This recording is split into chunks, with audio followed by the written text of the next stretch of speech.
Perfect. So I just woke up this morning with a terrible cough and cold, so please bear with me as I cough and splutter my way through this meeting today. I will try my best not to have a cough and fit during the middle. So this is our first, and no, we're on perinatal mental health today user group since I think probably around, I think it was March last year. So the next allocation for perinatal mental health is, Tanya, correct me, is it the September release or is it the one after? Sorry, which one? For the perinatal mental health. For the perinatal mental health is the 67th release, yes. Perfect, so that's September. So just confirm that before we started. So we've slightly changed how we run user groups. So for those of you who have been around for a while or a long time, you'll be familiar that we have different user groups ongoing throughout the Badgernet community. And the idea of that is to run elements of Badgernet within your local peers and to prioritise, to try to help us process change requests as efficiently as we can and work at that sort of national level and then tailoring that down to looking at if there's any local requests as well. And sometimes it's just quite good to meet as peers where we can bounce off ideas if some specific changes. So I know that there's one request in the background that's looking at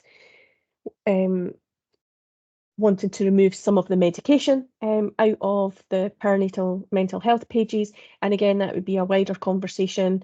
What do people use them for? Should they all be there? Should we tailor those? And that's really the purpose of this group. So there'll be a couple of meetings following this one. This one, we're going to have a conversations around what outstanding changes is there that we have. We manage all of our changes on a Mondays board, not because today's Monday, but because the name of the product is Monday and it's on monday.com. So if you don't have access to that, I'm going to share the link in the chat. If you cannot access this, please reply in the chat and give me your email address and I will add you to the board. And what that will do is that would allow you to collaborate with everybody else who's in this meeting, and what we're going to look at is we're going to vote on some changes, we're going to add in some comments, we're going to look at how we want to manage this. We've also had a look at trying to categorise what goes into our releases, so there's much more transparency around the items that go into a release. And as part of a user group, we allocate, it's what we call as an effort. And an effort is really around the engineering time to create a change request, how much testing it's involved with it, and what it takes around that process of from you've submitted a change and we want to get it assessed by our engineers to see how long is this change going to take until we can bring this into a release. And with that, that will help us prioritise if there was one change that was going to take 20 efforts, that would probably be your full release, and all that would go into that would be that one change request, as opposed to there may be 5 or 6 changes, that's maybe one effort, and obviously you would have more changes that would come into the release. So it's really just trying to manage those expectations by giving you the opportunity to see what changes people are asking for and how you would vote on those. So I think it is around 20 efforts that that will be allocated to perinatal mental health. Tanya can correct me if I've got that number wrong. And then what Tanya will do from this, what we will do is Tanya and I will work very closely together with you to allocate what changes we would like to be assessed by our engineering team. They will assess them and then they will come back and tell us how many efforts, and then from that we can make a decision. Is that something we want to put into the release? Can it wait? Is there another option? And maybe there's different ways around doing things that some sites have managed to do as well. Does that all sound pretty fair? Okay. Please interrupt me just as I'm going along. I'm going to share my screen in a second, so sometimes it's difficult to see if people raise hands, but please feel free just to ask questions if they come to mind as we are going through our change discussion. So let me... Can I just raise one thing at the start. Sorry, what's your plan now? I don't want to jump in before or whatever. So I'm going to go, for those of you who are not familiar with Monday's board, I'm going to show them the board. I'm going to show and discuss the layout of the board. I have themed all the changes that have came through as change requests. So I would like people to have a look at and probably manage some of the changes based on a theme basis. And then I'm going to talk about how we're going to progress forward. So what I would like you to do is take from today any changes that need to come in. If there's anything else that needs added to the board, I would like you all to vote on what changes that you would like to be considered for the change. We cannot put everything into the release, so it's really around prioritising what's there,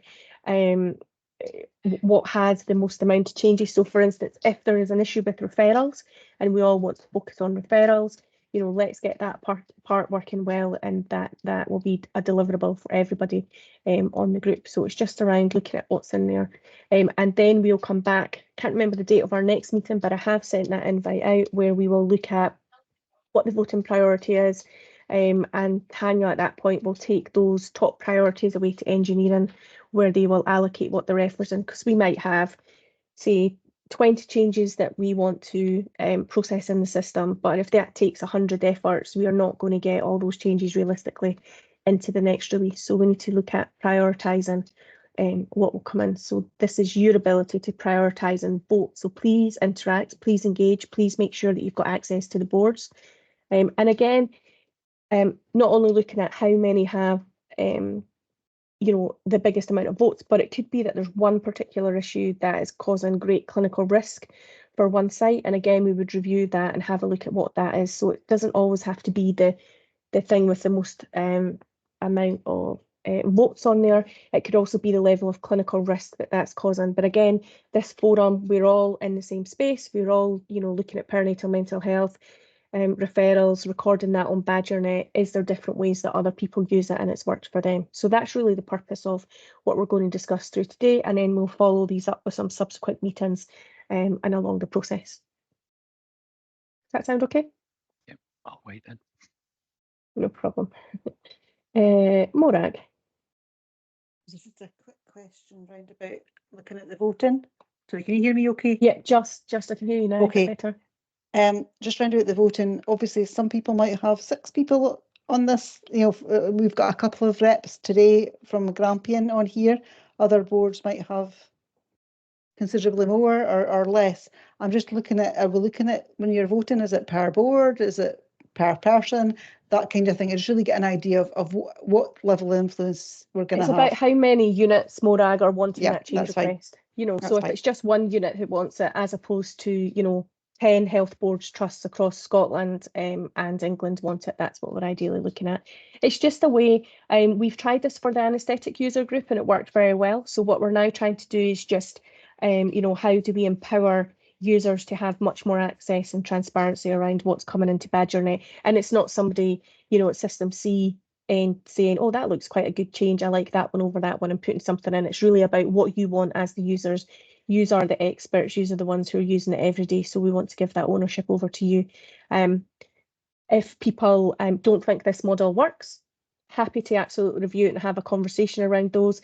But again, we're just trying to, you know, how can we lead and improve Badgernet with you and the voice of the clinician at the heart and centre of it. So this is a way that we've used it, as I say, in the anaesthetic world, and it worked very well. So we're now just delivering those across. You'll start to see a familiar theme. I know some of you are digital midwives on the call, and if you join the other sort of specialist user groups, you will start to see these calls fall in a familiar process as we start to move all our user groups into this process. Anybody, anything else before I move on? Perfect. Tanya, could I just ask if anybody joins the chat, could you just let them in? Because I think it's only me and you from, or if anybody can let them in. Yeah, absolutely. That'd be great. Perfect. Okay, so this is our board. I have said if you cannot access this link that I've popped in the chat to put your email address in, and I can see that quite a lot of people have added their email address, so I will take an action to grant you access to this board. What will happen is you will receive an invitation to the board. Use your email address that you have supplied to me in the chat, and then you make up your own password. It does go through two-factor authentication as well, which it will ask you to process and manage within that as well. And then all of the work that we're going to be doing will be added onto this Monday board.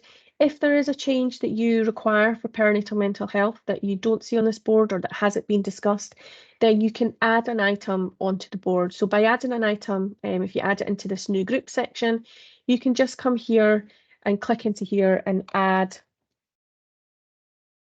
description of change as an example. Once you tag out of here, it will then give you a line within here. You can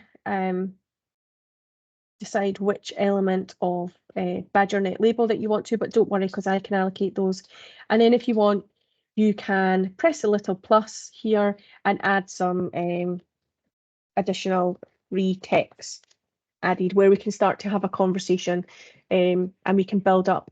If you want to tag everybody, because you may want to have a conversation and ask for opinions. So if I tick, so if I come into here and I do at everybody, you can post to everybody who's registered, and then I put, so it'd be great to hear your thoughts. If I click reply to that, everybody who's a member of this board will now receive an option. However, if I just wanted, as an example, to tag myself, I can tag myself, and then that's going to ping me an email saying that I have been added into here. So it's a good way where you can add anything. And if there is anything that you want to specifically draw my attention to, please tag me in it, and then I can pick that up and have a look at that. So the questions, the groups that I want you to have a look at is this new group section. Some previous that are fallout from our prior request before the last release. And then we've got some change requests that have been generated as a change. They're already in Badgernet. Are they still available? So for instance, I know we've got here, so there's a lifestyle, the Edinburgh postnatal depression scale. So this has been requested by Royal Surrey. It'd be great as well if you can put your health board and your trust in here, because it just helps me if I've got questions, who I would know who I need to go back to ask the questions. And there's been some conversations in here, so there's already an existing question. And if the change has been raised, this is the full details of what the change looks like. And then questions around do not use display. So it will also give you more details when you have a look here. I appreciate that everybody's busy and we all have other pressures and everything going on within our clinical work, but it would be great if we could have a look down here and add in the information that we've got in here. There was one specific question, now I can't remember who has raised it, so just, yes, so this was the one here, which is on, so this was Francis had requested, I don't know, Francis, are you on the call? Has Francis been able to join us? No, so this is a question where Frances has came and she's asked to reduce the medications on the perinatal mental health tab. So I don't have any information around this. Is this all medications? Is this just medications that's been prescribed? It's really difficult for myself, or I guess anybody else, to be able to assess what that means. So I can reply to Frances and ask Frances for a bit more information around those, which will help us with some wider information. There was another one when I was looking at this last night around pre-birth plan. So so this is around, you know, options around looking at what's in a scanned document to be able to bring in the birth plan. So to pose on questions like these, I would be sort of saying there's already a predefined birth plan within Badgernet. You know, why aren't you using sort of that functionality? Is there a reason? Is there questions that aren't quite pertinent to what's already within there? And that birth plan is a combined birth plan that's made with all specialities who's looking after that pregnant person or that pregnant woman at the time. So again, you know, coming onto these calls, I don't know if anybody's, if Ali Clifton is on or whoever's in Digital Midwife DCH, if they wanted to add some more information. But part of it is around how can we have wider conversations? Badgernet works specifically by having one sort of birth plan, one management plan. There wouldn't necessarily be separate birth plans and management plans for different specialities around Badgernet. So it'd be great to have some conversations and be able to have a thought about that. And I guess I'm just going to throw that out. If nobody's on here, what are people's current thoughts around this? Looks like this site is perhaps scanning in a separate birth plan to the birth plan that belongs in Badgernet. Now, are others doing that, or do you use the birth plan that's there? Does anybody want to be brave enough? Joanne, I think you popped your hand up for me. Yeah, we do that. So if we've got somebody on a high risk birth plan, we scan that in as well as having a separate one. So yes, we kind of do both. Because I feel that there's not enough kind of scope, there's not enough detail that we can go into on the standard birth plan pro forma. But I think it's also quite helpful to differentiate between the two. Okay. Abigail, Spencer? Our perinatal mental health team don't have access to Badger, so it would be a case of having to produce that document and then reproduce it into Badger when it's a lot easier just to be able to scan it in. Okay. And is this for everybody, or is this more your higher risk sort of categories that we're looking at? It's the higher risk ones. Yeah, okay. So would that be more classed as an external sort of Yes, review? it would. Yeah, okay. Yeah. Okay, Tracy Marsden? Yeah, it's Tracy from the Maternal Mental Health Service in Lancashire and South Cumberland. We use a maternity plan as well as part of the team. So the midwives with our team would do that, and it would still sit on Badgernet, but they would upload that. And Andrew might be able to tell me exactly where that sits, because I can't think off the top of my head where they put it. I want to say it's in an urgent bit, but I don't think that's the right place. Andrew, is it? It goes in the scanned documents. There you go. Put clinical, a clinical alert. What's it called? A critical alert. Critical alert. That's it. Thank you, Andrew. I knew you'd know. Thank you. Okay. Who's next? Is it Adriana? Adriana? Yes, thank you. So I was going to say we're very similar to what's been said. So for the high risk women, it is an external plan that is made with the perinatal mental health team, and it needs to go on to scan documents. However, I think this would be really positive for the women that actually don't come under the umbrella of the mental health team, but still need some specified arrangements. And this pre-birth birth plan would go along the maternity normal birth plan, which would be really good. Can I ask, as an action, could you email me what Bella? So the issue here is that sorry, I'll come to, I think is it Olwillany and Gemma? Is that right? If I said your name correct? I've got their hands up. Let's finish with these two, Yeah. and then I'm going to come back. Okay. Is it Ulini, or is that I don't know which way around is your first name. And it's easy as Ola. Ula, perfect. Ula, Ola, yeah. Apologies for my poor pronunciation of your name. What do you do? So, as the colleagues have said, if they're high risk, we put them on the critical alert for everybody to be able to see saved in the scan document.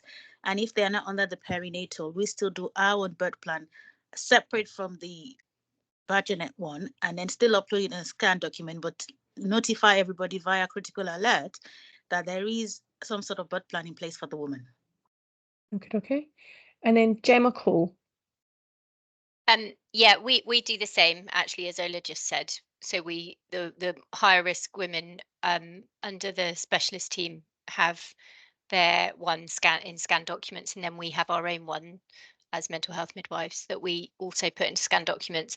And then we're finding it's where we then alert people that that's there is the tricky part, because the critical alert bit I think you're talking about is that's the bit right at the bottom, isn't it, that comes up in red, and because that, if there's a few things in there, you have to scroll down to see everything on it, so it's quite easy to miss, it feels. So we've also been writing into the management plan, which shows up on the front page when we've attached a mental health plan into scanned documents. Okay, and so 2 issues there. Is it because a lot of your high-risk perinatal mental health teams have their own system and they don't use Badgernet, so you have to find a way of bringing that information into Badgernet? So a few nods, I think that's correct. And the second one is, once it's in there, how do you let people know that it's in there? Is that fair to say that's the 2? Yeah.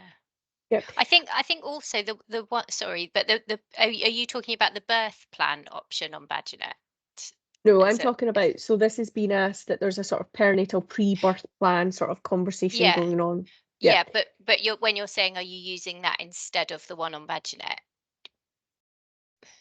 Alongside, I guess is what I mean, because you're using, it's more a higher risk, isn't it? Is it more that there's more information on there than the existing birth plan within Badgernet? Yeah, I think it's also because it's the plans that we're putting on aren't necessarily a birth plan as such. It's more a mental health plan.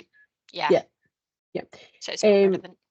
Yeah, so I'm not sure if it is perinatal pre-birth plan or if it's a perinatal plan or something. Anyway, it doesn't matter. That's a description thing around those. The second question is, what do the women see? Do you give them this birth plan? Is this a clinician face-to-face, or is it something that the women have? A few nods that the women see this as well. Yeah.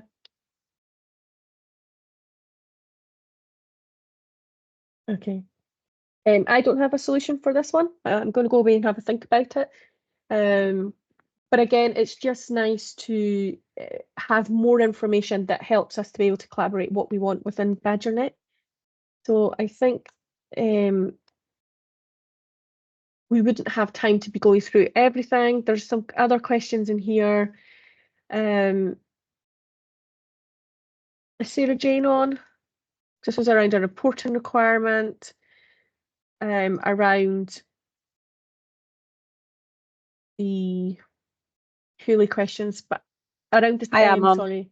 Are you on, Sarah? Great. I'm on. Yeah, perfect. I've just literally updated it this morning because I was checking at what we actually had on there, and it's really just because when we check our reports, it looks like women are not being asked any questions because the report's built on every single mental health question, and we just wanted to see if it could be based on the ones that are going to be that we've requested to be mandated rather than every question in that lifestyle form. Okay.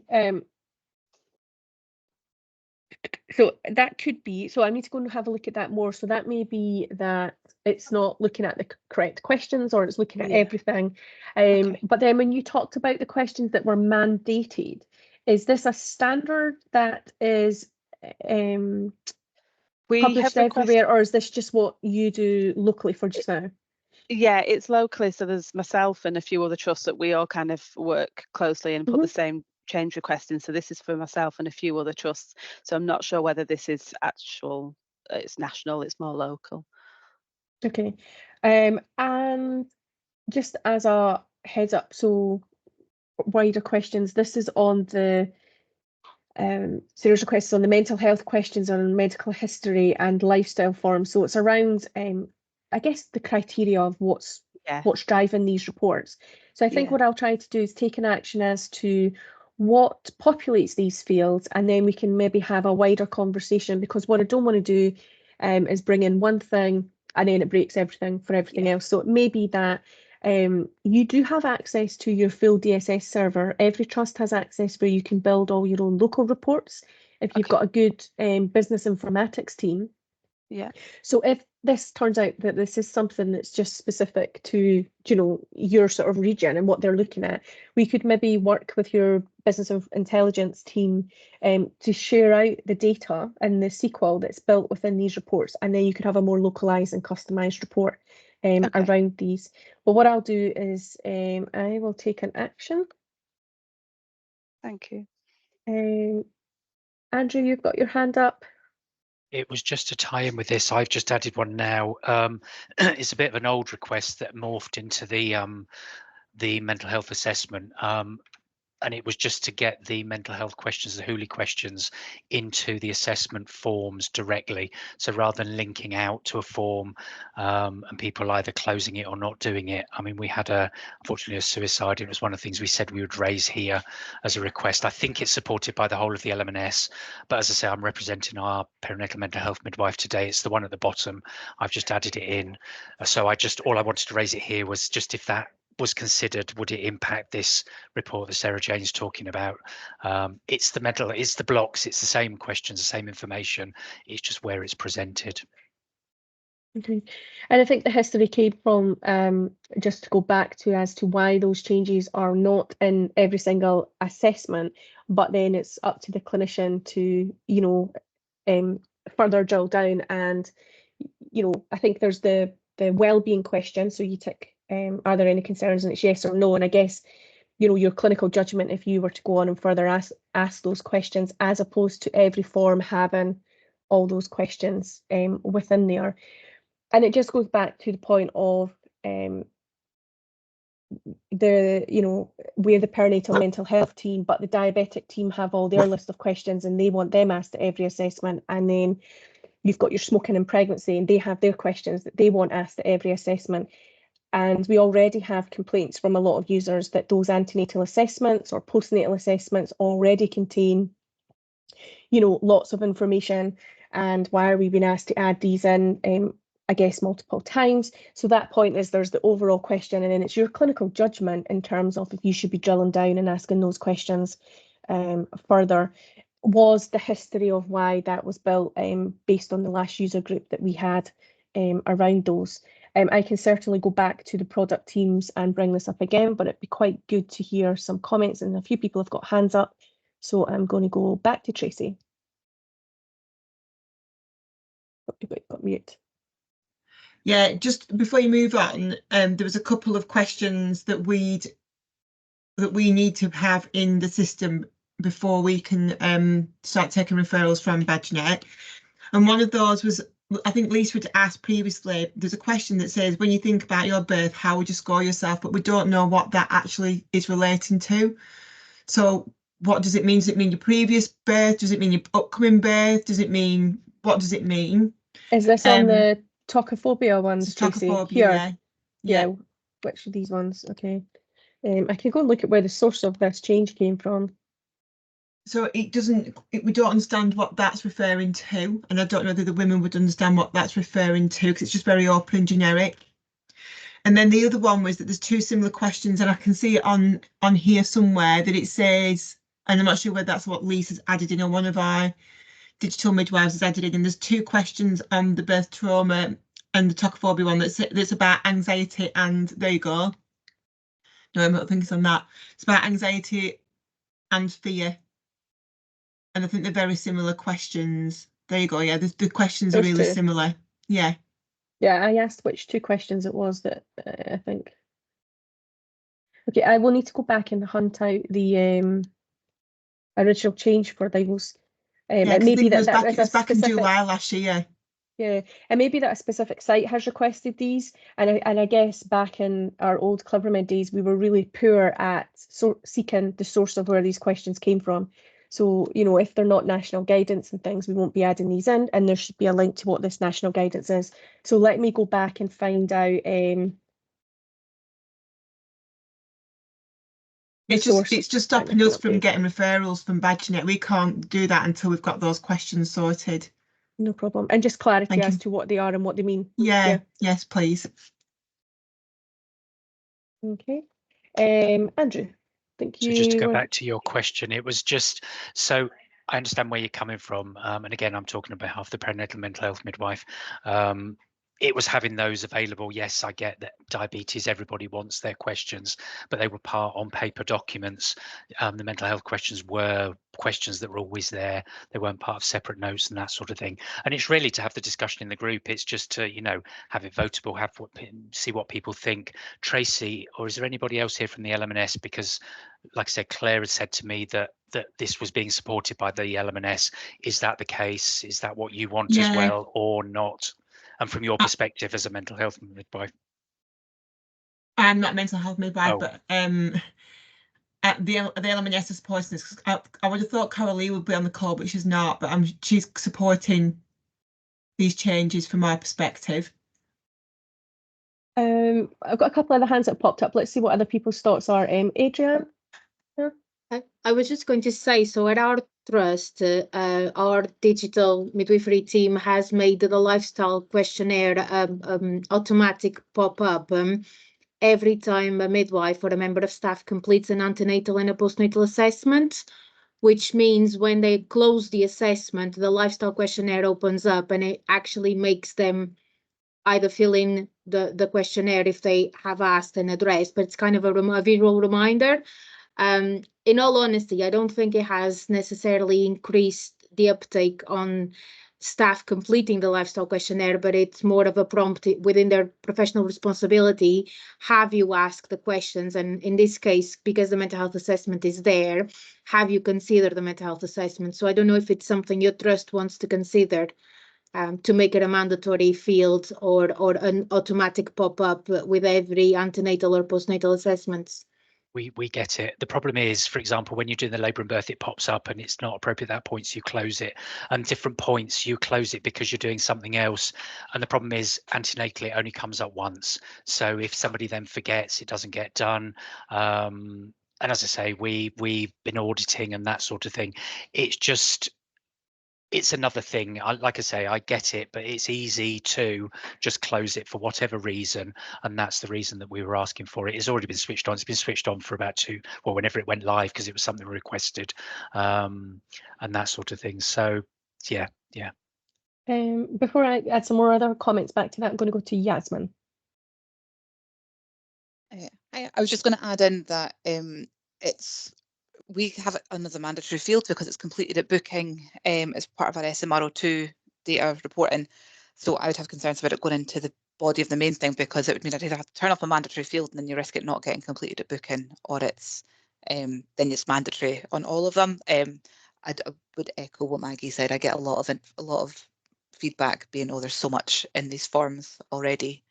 That yeah, I don't know if myself, I don't know how I would feel about it getting added in. That's just my thoughts on it.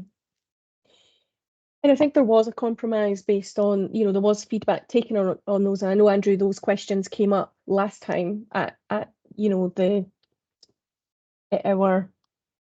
group. And it was felt that it is that, take the responsibility, your professional responsibility. The questions are there. How is your mental health and well-being? And then depending on what the answer is for the clinician to follow through. And those were added to all the antenatal assessments, postnatal assessments, and also, obstetric clinic appointments as well. I don't know if I focus on training. Really, is this a training issue as opposed to bringing more forms all into, an assessment and making the assessments longer and longer and more? I think there's benefits and there's pros and cons to both ways. Making your assessment bigger, people just bypass those. Should the whole system become mandatory? People view mandatory fields as a whole different thing for others. Some trusts want everything mandatory in every form, and others they focus more on the training element and have sort of focus sessions. I'm going to leave that one on there because we'll have the ability to vote. And really, let's take the widest, consensus. And it may be, Andrew, if in your LM&S you feel that these aren't being answered, and that that there is wider risk there. Is there an LM&S that does it well, and that they have managed to capture that information and the recording? And can we do some shared learning as to how we can optimise the use of that sort of, mental health screening in Badgernet? I am up for trying to do whatever we can, to improve that, and what that might look like. Andrew. if people can just comment if there's alternatives, other options. So yeah, you know, into the I mean, I chat. get training and all that sort of thing, but training is difficult. If there's any way, you know, warning can pop up if you've not, you know, I don't know if there's any way in the system or anyone's got any thoughts how we can try and encourage more so, because I say it pops up, people can close it, and then you forget to go back after that. So it's, if anyone's got any other thoughts, please comment so that we can kind of maybe come up with another way of doing it, so it's not part of the report or the form, but we can ensure it's filled out more than it is now. Perfect. That would be great. And I guess this community is the best community to be able to share on that information. So if you could share in your ideas to help other trusts where this is a struggle with, then that would be great. Joanne? Yeah, I just wanted to say on that note, you know, when you're putting a birth in Badger and it won't let you print off the report until you've done all of those mandated areas, it almost needs to be like that, doesn't it? But not with every contact. Yeah.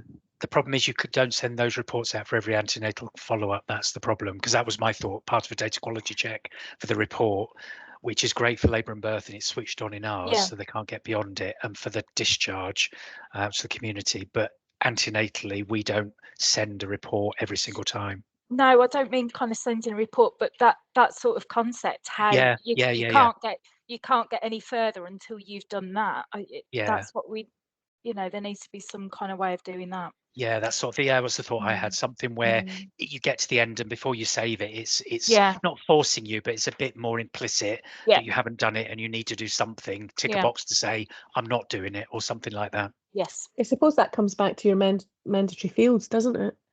You know, if you're, I guess that's the purpose of what a mandatory field is for, if you haven't completed it. But I know, you know, it could well be that, I mean, love or loathe mandatory fields, you could then decide to say, well, if you've ticked, I think the box at the top where it says your, you know, well-being, how's your well-being, yes, no, not applicable, you know, you could effectively perhaps do something that if you tick yes as that, then it's going to prompt you to complete a lifestyle note to add more information.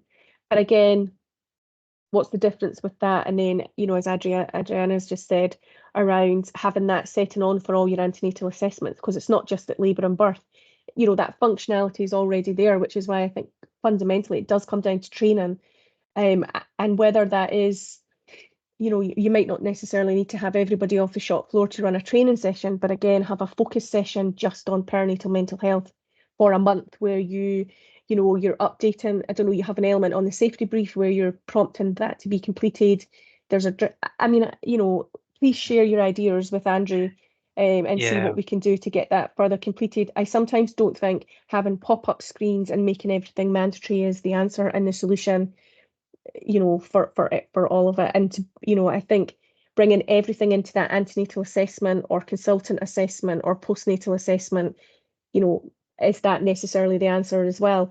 If that's what as a team you and a unit and a, you know, board of professionals vote for, then I think we can do that. But you know, I would argue that they're already there, and as you know, it's been said, it's your professional accountability to ask those questions further if you're concerned about that woman. Badgernet's not there as a dictation tool that tells you how to do your clinical job. We've all trained hard, we've all went to university to, you know, have our registrations. You know, it's not going to, Badgernet won't replicate that clinical judgment for you.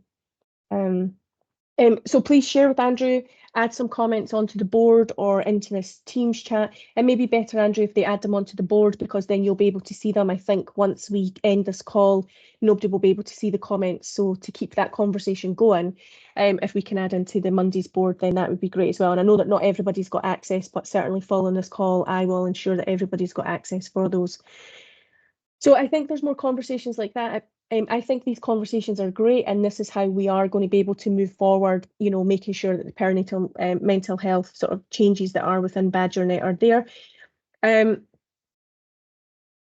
Probably on this medication one, because I think this one is quite a, I think Karen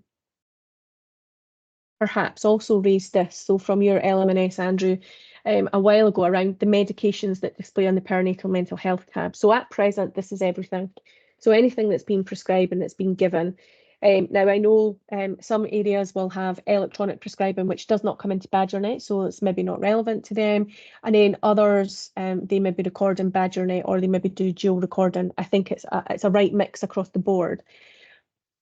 In terms of you being the specialist in perinatal mental health, do you need to see every single medication, or should we just be reducing this to those that come under the perinatal mental health banner?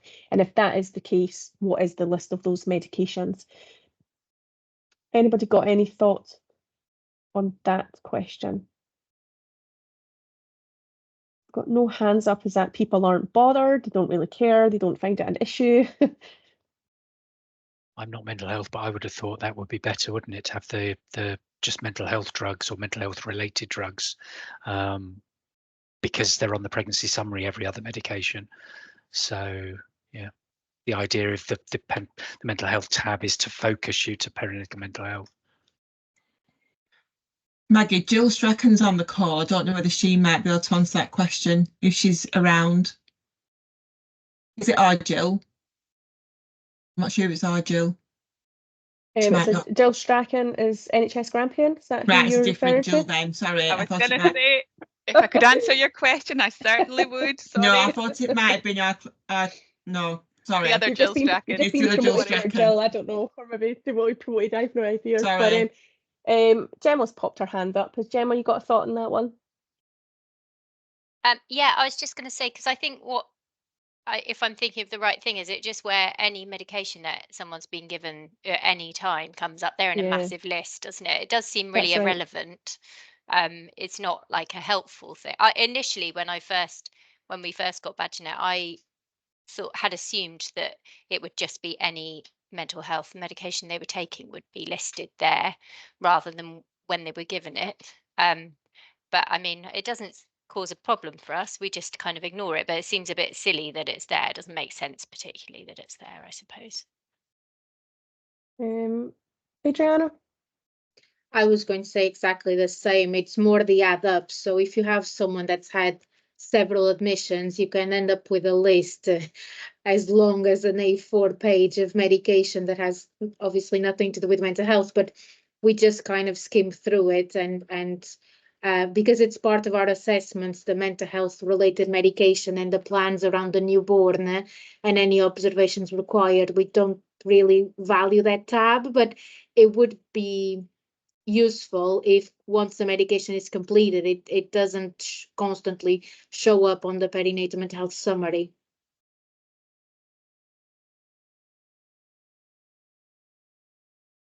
So if I say that there's no objections to this change, but can we have a list of all the medications that we would want to include and exclude, and then remove any completed medications? Does that all sound okay?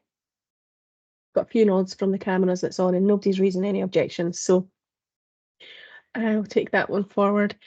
I don't think there was any other ones that were, I thought, maybe not controversial, but maybe just I would value some more thoughts on around what those were going to be.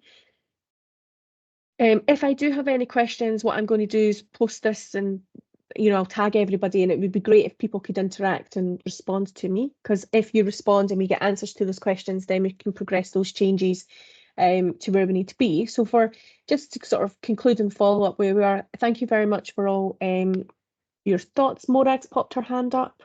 Morag? Yeah, I suppose, can you hear me okay? I can hear you, yeah. I suppose the thing for us is, I know that from a Scottish point of view, our specialist perinatal mental health nurses are actually looking at this, but they're not going to have the ability to put the changes in by June. But I suppose the thing for us is where a lot of our issues have been that things have gone into Badgernet and we've had to just live with them.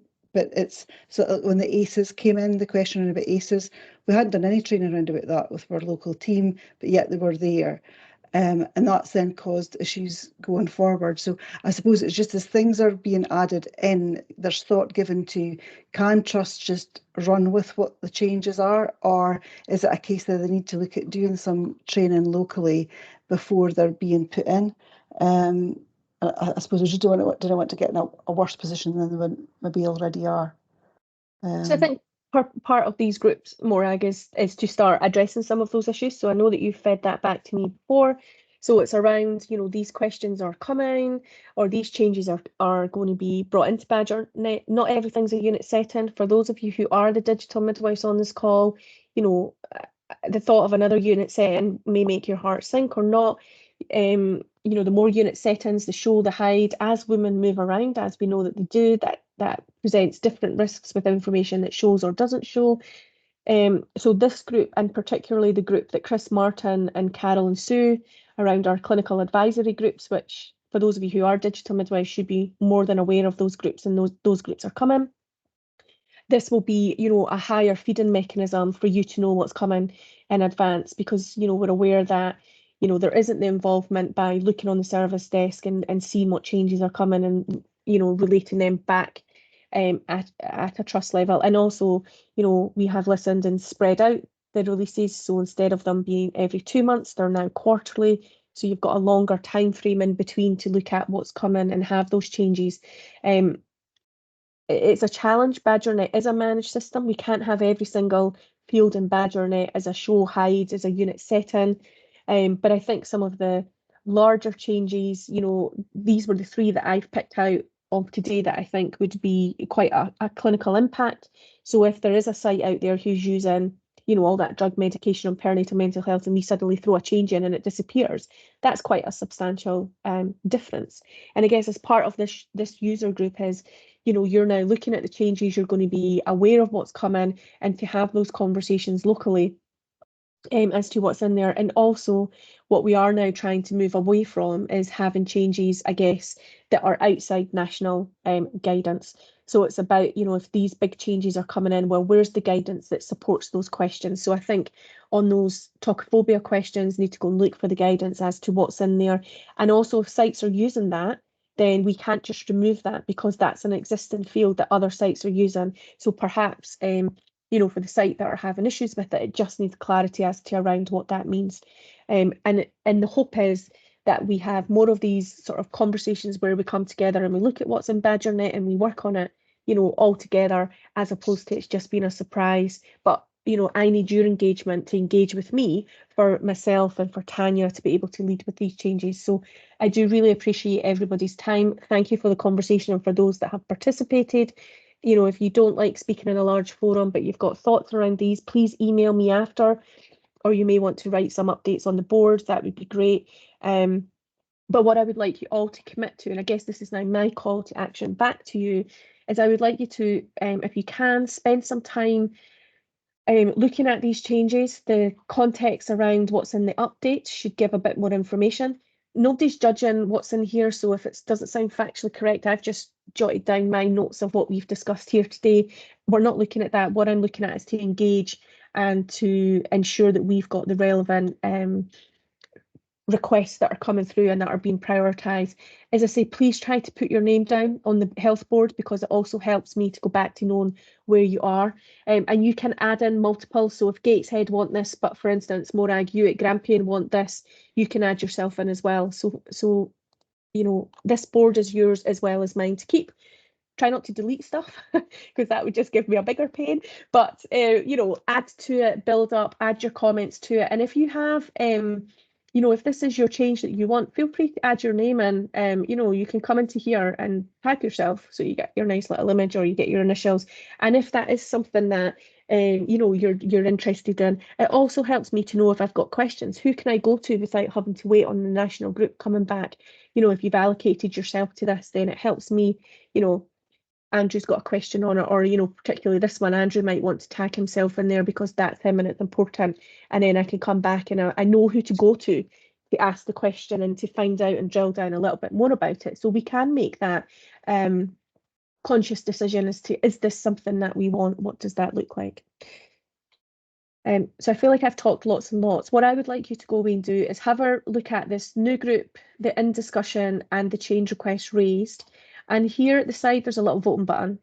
So what I would like you to do is just click on here, and as soon as you vote, it will give me who's voted for it. At the end of what Tanya and I will do is, if there's any questions, we'll man the questions, and if there's anything that we need to, review and to ask more questions so that we can get a greater understanding, just as what we've done, you know, particularly this pre-birth plan. It didn't make much sense to me. You know, now I understand what the issues that you're having. Tanya and I can come up with hopefully a solution or a thought process around how we can make that better. And whatever has the most votes will be the ones that we will then take to engineering to progress and to be thinking, right, this is what's going to make up the bulk of is that, Julie, have you got a question or are you just off mute? Off mute, I think. Okay. And so then if you can vote what that looks like. Does that all make sense? Is everybody happy to do that? Did they find this kind of meeting useful? We'll come back. Now I can't remember. Is it in 2 weeks' time? Is it a Friday? I can't remember when I sent out the next invite. I should have had this to hand. Here we go. We are on Friday, the 7th of June, is our next meeting. And what we'll do then is, so if, you know, within the next week, if you can all vote, then that will give Tanya and I an indication what we want to take forward to engineering, and then we will get those allocated in a discussion. So by the time we come back next time, we'll be able to say, okay, here's the ones that got the sort of most votes, or they've been raised as a high priority, as a clinical risk. I'll bring those high priorities, if it's a single unit that's requesting those, back to this discussion forum where we can discuss those widely as a group. But then we'll have a look at those other changes, and then, as I say, Tanya will take those to engineers, where we can then sort of at that point have their efforts, have their time allocated to that, and then we'll be able to come back and finally lock down the release. And then Tanya, in the subsequent meetings, she will then take us through the process of what the engineers are going to do, when those are released out to Sprint. So if you don't have, for those of you who aren't involved in any testing in Badgernet, we do have different environments. We have a test environment and we have a pre-test environment called Sprint. Once these changes go and are released, they are released into these test environments. You can either speak to your digital midwife around how these are tested and what these look like in advance, or you may be able to get access to your test and Sprint environments through your sort of digital midwife and whoever looks after your environments, to test these before they come into the live system. So you've already had a chance to see them and to look at them, give us your feedback, and the sooner that they go into those pre-testing environments and you feed back to us, that will allow us to take on board your feedback, and if possible, and if it's in a timely manner, we can then adapt that change so that by the time it goes into the system, it's exactly as we've discussed on these meetings. Does that all sound fair? So your next action is, within the next week, please have a look at this board and vote for me. I will allocate all those who've put in the chat email addresses out to out to this Monday board. Once you receive the email, use your email address that you've sent to me, make up your own password, and then you should have access to this board to be able to vote on it for me. And then if not, I will see you all on the 7th of June. And if anybody does add in comments and they tag the whole board for discussion or review, please feedback, because then it allows us to be able to engage together and come up to a consensus with what we want to prioritise and move forward with. All okay? Perfect. Well, thank you very much, and I will look forward to seeing you on the 7th, and then any interaction we have between now and then. Great. Thank you. Thank you. Okay, take care, everybody. Thanks. Bye. Bye. Bye. Thank you, Maggie. Thank you. Bye.